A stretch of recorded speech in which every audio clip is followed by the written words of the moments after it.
बिस्मिल्लाहिर्रहमानिर्रहीम। अस्सलाम वालेकुम नाज़रीन, आप यूट्यूब चैनल देख रहे हैं। मैं इमरान ख़ान हूँ। सबसे पहले तो सोहराब बरकत मेरे छोटे भाइयों की तरह है, बहुत अच्छा जर्नलिस्ट है और हक़ और सच की एक आवाज़ है पाकिस्तान में। और आजकल वो काम कर रहे हैं siyaset.pk के साथ और बड़े मेहनती सहाफ़ी हैं और बड़ी मेहनत के साथ उन्होंने अपना एक मुकाम बनाया।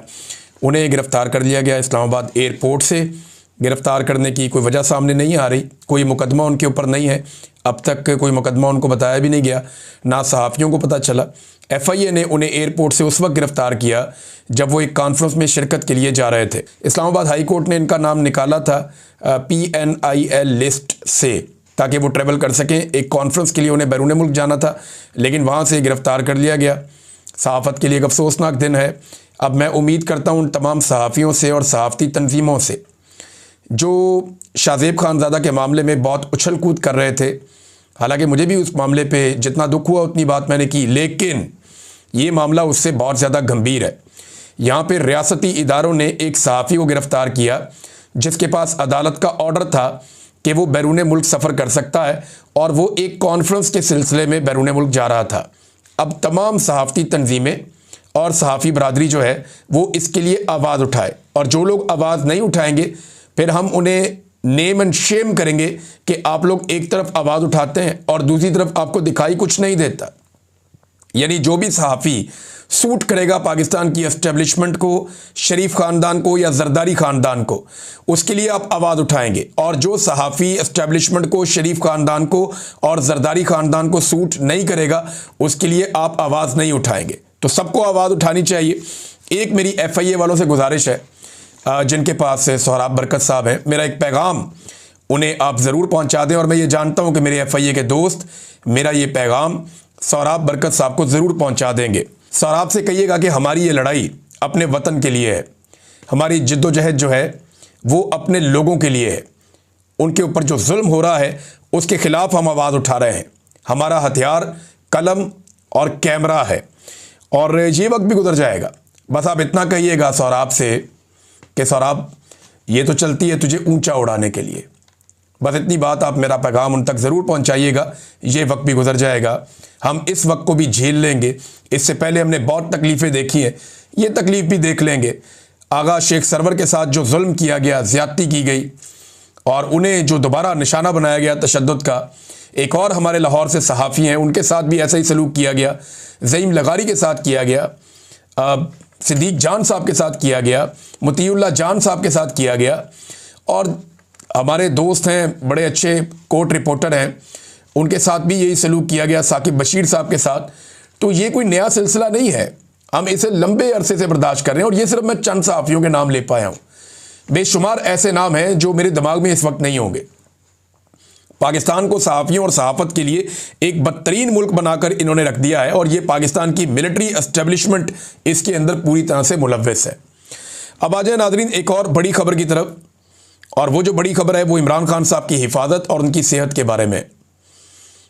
सबसे पहले इंडियन मीडिया ने एक खबर चलाई कि इमरान खान साहब को जेल के अंदर कत्ल कर दिया गया। ये खबर चलाई इंडियन मीडिया ने और इंडियन सोशल मीडिया के ऊपर यह खबर फैलाई गई। पाकिस्तान तहरीक-ए-इंसाफ के लोगों को इस पर तशवीश हुई और फिर पता चला कि अचानक ये खबर चलना शुरू हो गई है अफ़गान मीडिया पे भी, खुरासान मीडिया के ऊपर और दीगर जगह के ऊपर उनकी जो वेबसाइट्स हैं उन पर यह खबर आ गई और ये क्लेम किया गया कि इमरान खान साहब को मुबैना तौर पर इस खबर के मुताबिक जेल के अंदर कत्ल किया गया। अब पाकिस्तान तहरीक-ए-इंसाफ के सोशल मीडिया की जानिब से इस पर रद्द-ए-अमल आना फितरी था, लेकिन वो बहुत समझदार और बड़े मोहतात हैं, बाशऊर लोग हैं। तो उन्होंने इसको एक साजिश के तौर पे लिया। उन्होंने कहा जी ये हमें टेस्ट कर रहे हैं, हमें चेक करना चाहते हैं कि इस किस्म की खबर अगर आती है तो उसके ऊपर रद्द-ए-अमल क्या आएगा। अगर तो ऐसा कुछ किया जा रहा है तो इनको अंदाज़ा भी नहीं है, इनकी नस्लें तबाह हो जाएंगी। इस किस्म का मजाक करने वाले या इस तरह की हरकत करने का कोई सोचेगा भी ना तो इनकी नस्लें तबाह हो जाएंगी। ये हमेशा याद रखेंगे कि इन्होंने किया क्या। बहरहाल ये खबर चलवाई गई पहले इंडिया से और उसके बाद अफगानिस्तान से। पाकिस्तान तहरीक-ए-इंसाफ का इसके ऊपर आप मौक़िफ़ ले लीजिए। पहले उन्होंने कहा कि जी साबिक़ वज़ीर-ए-आज़म इमरान खान साहब की खैरियत से मुताल्लिक़ अफवाहों पर पाकिस्तान तहरीक-ए-इंसाफ का रद्द-ए-अमल और हुकूमत से मुतालबा। अफ़गानिस्तान और भारतीय मीडिया के प्लेटफॉर्म्स और गैर मुल्की समाजी राब्ते के अकाउंट से साबिक़ वज़ीर-ए-आज़म पाकिस्तान इमरान खान साहब की खैरियत से मुताल्लिक़ घिनौनी अफवाहें फैलाई जा रही हैं।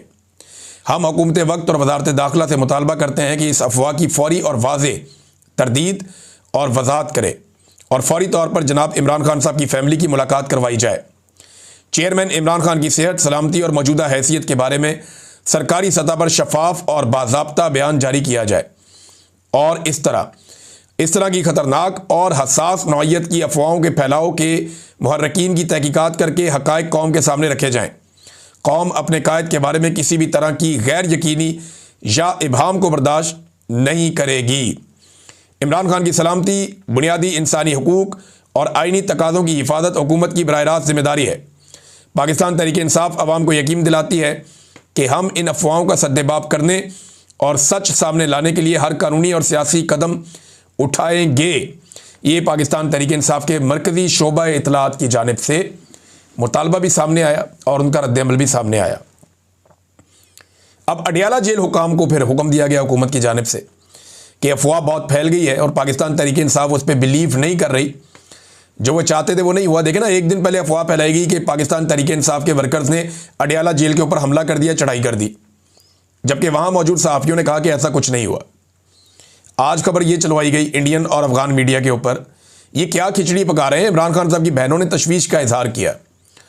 उन्होंने कहा जी हमें सख्त तशवीश है हमारे भाई की सेहत के हवाले से और उसकी सलामती के हवाले से, हमारी इमरान खान साहब से मुलाकात करवाई जाए। अब अडियाला जेल से जो पैगाम आया और उन्होंने जो बात की, उन्होंने कहा जी इमरान खान साहब जेल में मुकम्मल तौर पर सेहतमंद हैं, अफवाहों में कोई सदाकत नहीं है और उनका मुकम्मल ख्याल रखा जाता है और अडियाला जेल से कहीं और मुंतकिल करने की खबर में भी कोई सदाकत नहीं है। ये जनाब जेल हुकाम ने इसके ऊपर स्टेटमेंट जारी किया। तो एक तो तरदीद आ गई। दूसरा एक चीज़ और है, ये शाहिद खटक साहब ने बताया। उन्होंने कहा जी इमरान खान साहब ने हमें पहले ये पैगाम दे दिया था कि अगर मुझे अडियाला जेल से ज़बरदस्ती कहीं मुंतकिल किया जाए या अडियाला जेल से मुझे कहीं मुंतकिल करने की कोशिश की जाए तो पूरे खैबर पख्तूनख्वा को फौरी तौर पे बंद कर दिया जाए। ये इमरान खान साहब का हुक्म था। इसको शाहिद खटक साहब ने बताया कि अगर मुझे शिफ्ट किया जाए तो खैबर पख्तूनख्वा को फौरी तौर पे बंद कर दिया जाए। इमरान खान साहब की जेल और उनके केसेस के हवाले से एक स्टेटमेंट जो है वो सुहेल अफरीदी साहब ने भी जारी किया और ये जो स्टेटमेंट है ये स्पेशली मंगल के दिन के हवाले से है। उन्होंने कहा जी हमारे जितने भी MPAs और MNAs हैं और सेनेटर्स हैं उनकी हर मंगल को इस्लामाबाद हाई कोर्ट के बाहर हाज़िरी यकीनी बनाई जाए। हमारे जितने भी इमरान खान साहब के टिकट पर लोग इलेक्शन लड़े हैं, चाहे वो जीते हैं चाहे वो हारे हैं, उनकी हर मंगल को इस्लामाबाद हाई कोर्ट के बाहर मौजूदगी ज़रूरी है। जो वहाँ मौजूद नहीं होगा हम इसको नेम एंड शेम करेंगे। वहाँ इसलिए एहतजाज ज़रूरी है कि वो खान साहब के केसेस नहीं लगा रहे। 1 बजे के बाद वहाँ से अडियाला जेल जाएं और खान साहब की बहनों के साथ बैठें, यानी पहले जाएं अदालत में कि केसेस लगें और उसके बाद इमरान खान साहब की बहनों के साथ अडियाला जेल के बाहर जाएं और वहाँ उनकी बहनों के साथ बैठें। ऐसा नहीं हो सकता कि इमरान खान जेल में हो और हम उसके नाम पर मुंतखब होने वाले घरों में आराम से बैठे रहें। सुहेल अफरीदी, ये वैसे मुशक्कत ज़्यादा करनी नहीं पड़ेगी। एक आधे हफ्ते में आसिम मुनीर साहब का प्रोग्राम मुकम्मल हो जाएगा और फिर इमरान खान साहब की मुलाकातें भी दोबारा शुरू कर दी जाएंगी। इमरान खान साहब के केसेस भी दोबारा अदालत में, जेल की जो अदालत है उसके अंदर चलना शुरू हो जाएंगे, तो चीज़ें वापस नॉर्मलाइज कर ली जाएंगी। सिर्फ आसिम मुनीर साहब अपने गोल्स या अपने टारगेट्स जो हैं उनको अचीव कर लें। उनकी ताहयात इस्तिस्ना, ताहयात मुराद और ताहयात जो चीज़ें हैं वो उनके कंट्रोल में आ जाएं तो उसके बाद फिर कोई मसला नहीं है। नादरीन, यहाँ पे एक और ताहयात का क्योंकि जिक्र छिड़ा तो एक रिटायर जज साहब हैं, जस्टिस रिटायर मुशीर आलम साहब, उन्होंने एक स्टेटमेंट दिया और उनका स्टेटमेंट जो है ये बड़ा मजहबी नौइयत का स्टेटमेंट है, लेकिन क्योंकि वो साबिक जज हैं और उन्होंने बड़ी जिम्मेदारी के साथ स्टेटमेंट दिया। उन्होंने कहा मैं ये बात कहना नहीं चाहता था लेकिन अब मैं ये बात कर रहा हूँ कि ताहयात इस्तिस्ना शिर्क के बराबर है। वैसे शिर्क वो जुर्म है जिसकी अल्लाह माफ़ी नहीं देगा। ताहयात इस्तिस्ना शिर्क के बराबर है। ये ऐसा है कि आप खुदा की बराबरी कर रहे हैं, क्योंकि अल्लाह ताला की ज़ात पर सवाल नहीं उठाया जा सकता। मुझे कहा गया ऐसी बात से इज्तनाब करना चाहिए, हो सकता है हमारी तवज्जो दिलाने से वो अपनी इस्लाह कर लें। ये बात जनाब जस्टिस रिटायर मुशीर आलम साहब ने की कि शायद उनके ये कहने से मामला ठीक हो जाए, लेकिन मुझे मामला कोई ठीक होते हुए दिखाई नहीं दे रहे। उसकी वजह यह है कि हुकूमत एक के बाद एक अजीबोगरीब कार्रवाइयाँ कर रही है। नादरीन, एक और ख़बर जो है वो तोशाखाना 2 केस के हवाले से है। उसकी समाअत भी अडियाला जेल के अंदर थी पिछले महीने की 29 तारीख को जो है वो आखिरी समाअत की गई थी, जिसे मनसूख कर दिया गया। और अब एक मरतबा फिर उसी केस की समाअत अडियाला जेल के अंदर होनी थी, बुशरा बीबी की और इमरान खान साहब की, लेकिन उसे मनसूख कर दिया गया है। और अगली तारीख अब बाद में बताई जाएगी। वकला को आगाह कर दिया जी जेल आने की कोई ज़रूरत नहीं है, कोई समाअत नहीं होगी। तो ये नादरीन सूरत हाल है। अब आज क्योंकि जुमेरात का दिन है, आज के दिन में एक दफ़ा फिर पाकिस्तान तहरीक-ए-इंसाफ के लोग जाएंगे अडियाला जेल में मुलाकात के लिए। सुहेल आफरीदी अगर गए तो ये 8वीं मरतबा अदालती ऑर्डर लेकर इमरान खान साहब से मुलाकात करने जाएंगे। और अगर मुलाकात ना करवाई गई तो तवातर के साथ 8 मरतबा वज़ीर आला खैबर पख्तूनख्वा अपने लीडर से मुलाकात के बगैर वापस आएगा। एक तो हाई कोर्ट में इमरान खान साहब के केसेस नहीं लगते, दूसरा केसेस ना लगाने के पीछे आपको पता है पहले आमिर फारूक साहब थे, अब डोगर कोर्ट बन गई है, सरफराज डोगर साहब आ गए हैं। तो ऐसे इंसाफ थोड़ी मिलेगा इमरान खान साहब को। पूरा का पूरा अदलिया का निज़ाम ही एस्टेब्लिशमेंट ने अपने कंट्रोल में कर लिया है और अब अदलिया जो है वो एक मातहत इदारा बन के रह गया है। आज़ाद अदलिया पाकिस्तान में नहीं है और ये एक हकीकत है।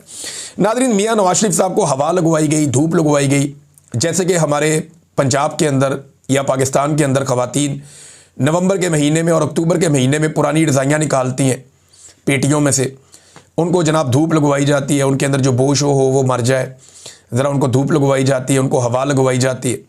इसी तरह नवाज शरीफ साहब को निकाल कर धूप और हवा लगवाई गई, लेकिन जो पुरानी रज़ाइयाँ काम की ना रहें, गल सड़ जाएं, फिर उनको दोबारा उनकी रुई निकाल के धुन के नई रज़ाइयाँ बनाई जाती हैं। तो मियाँ साहब अब किसी काम के नहीं रहे, क्योंकि मियाँ साहब ने जितना बयानिया बनाया, जब उन्हें धूप में बिठाया गया और उन्हें कहा गया कि जनाब अब आप एक प्रेस कॉन्फ्रेंस करें और आप ज़मीन आसमान के कलाबे में लाएं, तो मियाँ साहब ने इतना झूठ बोला, इतना झूठ बोला। पिछले दौर में तो मियाँ साहब का काम चल जाता था, जब सोशल मीडिया नहीं था तो मियाँ साहब झूठ बोल के साफ निकल जाते थे और पाकिस्तान का मीडिया या अखबारात मियाँ साहब के कसीदे पढ़ते थे। इरफान सिद्दीकी साहब एक कॉलम लिख देते थे, अताउल हक कासमी साहब दूसरा कॉलम लिख देते थे, जावेद चौधरी साहब का कॉलम भी कभी कभी तारीफ़ों में आ जाता था। तो बेशुमार लोग मियाँ साहब को खुश करने के लिए कॉलम के अंबार लगा देते थे। अब सुहेल वड़ाइच साहब जो मर्ज़ी कर लें, या बाकी जो सहाफ़ी बाकी बच गए हैं, अंसार अब्बासी साहब जो मर्ज़ी कर लें, मियाँ साहब को चाहे धूप लगाएं चाहे हवा लगाएं, कुछ भी करें, बयानिया नहीं बिकना। जितने झूठ मियाँ साहब ने बोले अपनी प्रेस ब्रीफिंग में, वो आधे घंटे के अंदर अंदर फारिग हो गए। हक़ाइक़ के साथ हर चीज़ निकाल कर सामने रख दी गई कि मियाँ साहब आपने ये भी झूठ बोला, ये भी झूठ बोला, ये भी झूठ बोला।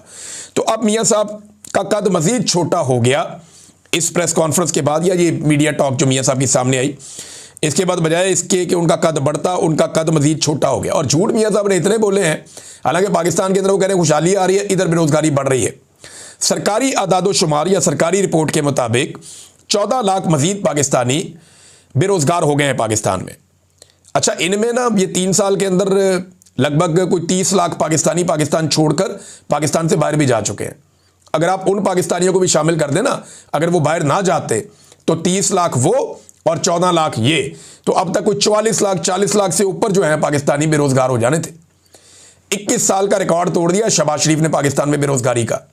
इन्वेस्टमेंट का 50 साल का रिकॉर्ड शहबाज शरीफ ने और आसिम मुनीर साहब ने मिलकर तोड़ा, और बेरोज़गारी का 21 साल का रिकॉर्ड शहबाज शरीफ ने और आसिम मुनीर साहब ने मिलकर तोड़ा, और गुर्बत का रिकॉर्ड भी पाकिस्तान का आसिम मुनीर साहब ने और शहबाज शरीफ साहब ने मिलकर तोड़ दिया। पाकिस्तान में बदअमनी का रिकॉर्ड भी इन्होंने मिलकर तोड़ दिया। तो पाकिस्तान के अंदर कौन सा ऐसा बुरा रिकॉर्ड है जो ये दोनों लोगों का कम्बिनेशन नहीं बना रहा? आसिम मुनीर साहब हो या शहबाज शरीफ साहब हो, ये दोनों रिस्पॉन्सिबल है इस बुरी सूरत हाल के। और इसके ऊपर इनको बजाय कि पशेमानी हो, आपको मैं एक अजीबोगरीब चीज़ दिखाता हूँ। ये ज़रा एक ट्वीट देखें, ये एक साहब ने की हुई है और इसके अंदर ये देखें, फयाज शाह साहब हैं जिन्होंने ट्वीट किया। उन्होंने कहा पाकिस्तान में ATM से पैसे निकलवाने पर थैंक यू की जगह ये देखने को मिलता है। ये देखें जी, ये तस्वीर आ जाती है आसिम मुनीर साहब की, शुक्रिया के बजाय आसिम मुनीर साहब का फ़ोटो आ जाता है और उस पर अल्हम्दुलिल्लाह लिखा हुआ होता है। यानी मुझे समझ नहीं आ रही कि पूरी दुनिया में क्या ऐसे होता है कि आप ATM से पैसे निकलवाएं, आपको तो थैंक यू करते हैं, बस अल्लाह हाफिज़। इसके बाद थैंक यू के बाद फील्ड मार्शल आसिम मुनीर साहब का यानी आर्मी चीफ का फ़ोटो आ जाता है। भाई, आर्मी चीफ का ATM मशीन के साथ क्या काम है? या उनका फ़ोटो जो है वो ATM से पैसे निकालने के बाद क्यों सामने लाकर दिखाया जाता है? मुझे ये बात समझ नहीं आ रही क्या ये काम दुनिया के किसी और मुल्क में होता है? इंडिया में होता है, बांग्लादेश में होता है, नेपाल में होता है, भूटान में होता है, ईरान में होता है, इराक में होता है, अजरबैजान में होता है, आर्मीनिया में होता है, जॉर्जिया में होता है, इंडोनेशिया में या मलेशिया में होता है, पूरे यूरोप के किसी मुल्क में होता है, अमेरिका में होता है, ऑस्ट्रेलिया में, न्यूजीलैंड में, जापान में, चीन में, रशिया में। और भाई दुनिया का कौन सा मुल्क है जहां पे आप एटीएम से पैसे निकलवाएं तो शुक्रिया के बजाय आपके सामने आर्मी चीफ का फोटो आ जाए? ये कहां होता है? अब ये सवाल उठाया गया, सवाल तो जायज़ है।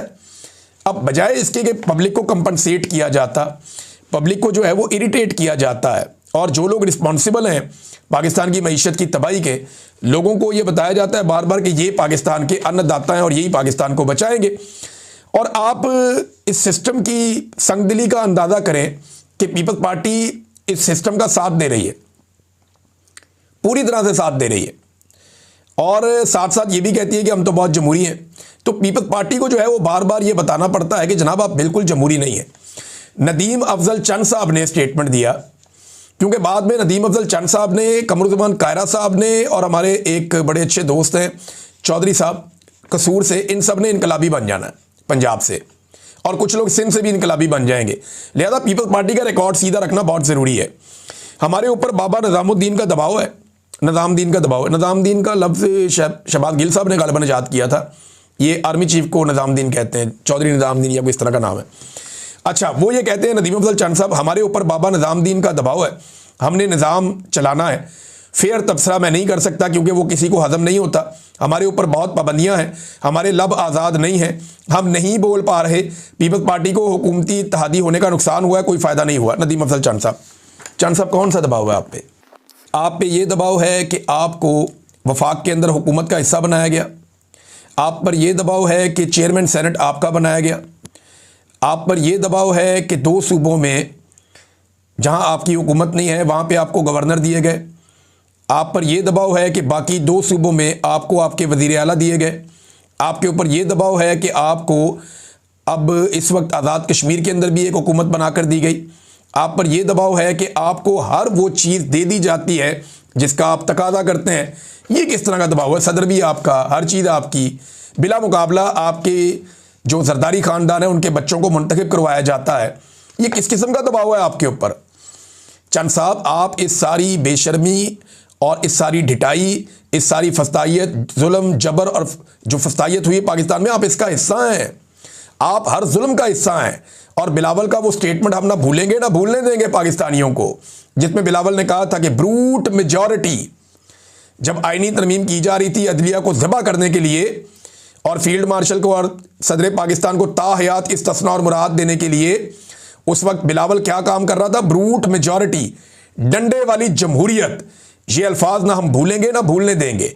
पाकिस्तान पीपल्स पार्टी बेनिफिशरी है, पाकिस्तान पीपल्स पार्टी इस सारे जुल्म का हिस्सा है, बल्कि सफ़े अव्वल के अंदर पीपल्स पार्टी ने इसमें किरदार अदा किया है। अब आप पीछे नहीं हट सकते या अपने आप को इसमें छुपाकर अलग नहीं कर सकते। नाज़रीन, ओवरसीज़ पाकिस्तानी जो है वो भी काफ़ी काम कर रहे हैं।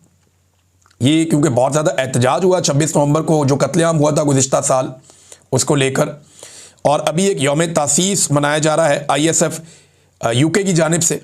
28 नवंबर को यौम तासीस है, और इसके प्रोग्राम के अंदर जो है वो ये भी शामिल है कि गोली क्यों चलाई। तो पाकिस्तान तहरीक इंसाफ जो है वो एक्टिवली चीज़ें कर रही है, और ये जो प्रोग्राम होने जा रहा है पाकिस्तान तहरीक इंसाफ की जानिब से, ये प्रोग्राम लंदन में होगा 28 नवंबर को, और इसके और ये ISF करेगी। यानी ISF अब लीड लेना शुरू हो गई है जब से उनका वज़ीर आला बना, और उनके कुछ वज़रा सामने आए हैं।